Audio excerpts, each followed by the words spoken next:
Ребята, в этом видео я хочу рассказать и показать про свой навигатор. Много раз тоже спрашивали в комментариях, каким навигатором я пользуюсь. И вот я решил заснять небольшой обзор, показать, какой навигатор у меня. И сразу хочу сказать, что это не реклама, не хочу я рекламировать. Просто просили рассказать, я вам покажу, что за навигатор. И секрета, конечно, в этом тоже ничего нету. Навигатор у меня, надеюсь, видно, Etrix 20. Такой компактный маленький навигатор с джойстиком. Не сенсорный, а именно с джойстиком. Выбор у меня был такой, что с джойстиком мне лучше, мне больше нравится.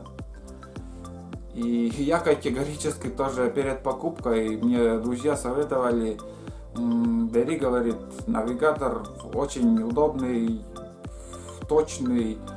Но я категорически сопротивлялся, не хотел брать. Лучше компаса. Я даже не представлял, что навигатор такой помощник именно в лесу.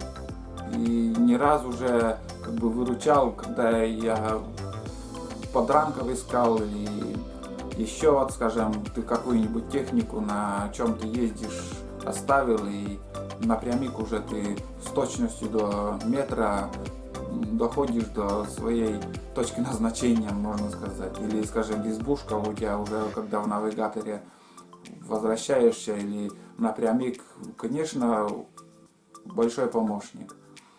Я, как и говорил, не хочу рекламировать, я просто вот показал, какой у меня навигатор. Характеристики можете почитать там в интернете. Etrix 20 GPS. Также в навигаторе можно отмечать все избушки, и можно здесь оставлять треки, свои промысловые участки, там свои тропинки, где вы будете ходить. А самое главное еще вот, когда вы подраните птицу или зверя, в поисках очень помогает. Скажем, у тебя птица под ранок улетел, и ты включаешь навигатор и начинаешь искать, и свой трек там остается, и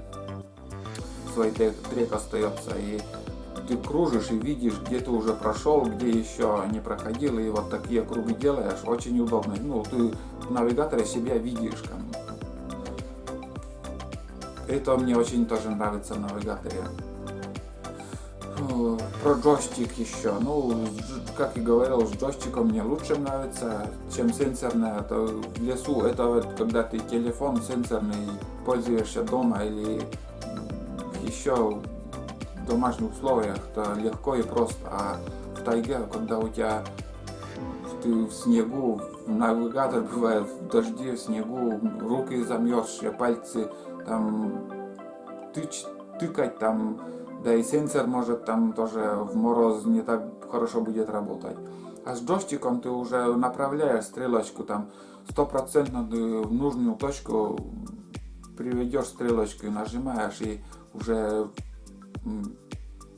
вот мне нравится вот с джойстиком, и хоть я не знаю, что больше добавить.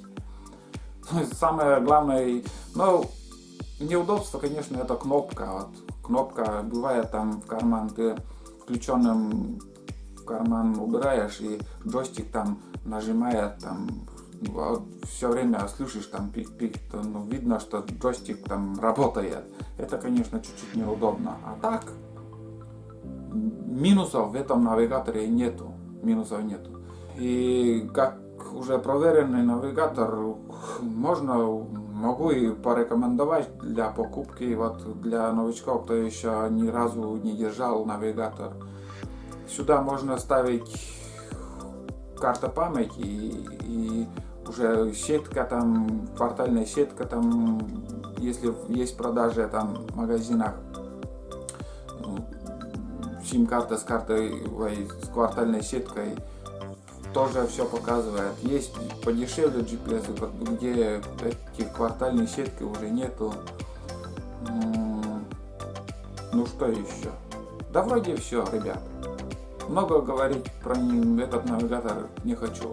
Навигатор рабочий, не такой тяжелый и удобный в руках держать. В общем, рекомендую, кто еще сомневается, вот, брать такой навигатор. Уже проверенный, в общем. Так что не раздумывайте, берите навигатор и с джойстиком. Я думаю, с джойстиком удобнее, чем сенсорный. Конечно же, пойдут в комментарии, что я не прав, что сенсорный лучше, но мне нравится вот такой. А потом сами пишите, что хотите в комментариях, свои мнения. Вот так вот. Ну, в общем, у меня, ребята, навигатор Etrix 20. Хороший помощник в тайге. Вот такой маленький обзор. В общем, все. Всем спасибо. И до новых встреч на Продиокоме. Пока.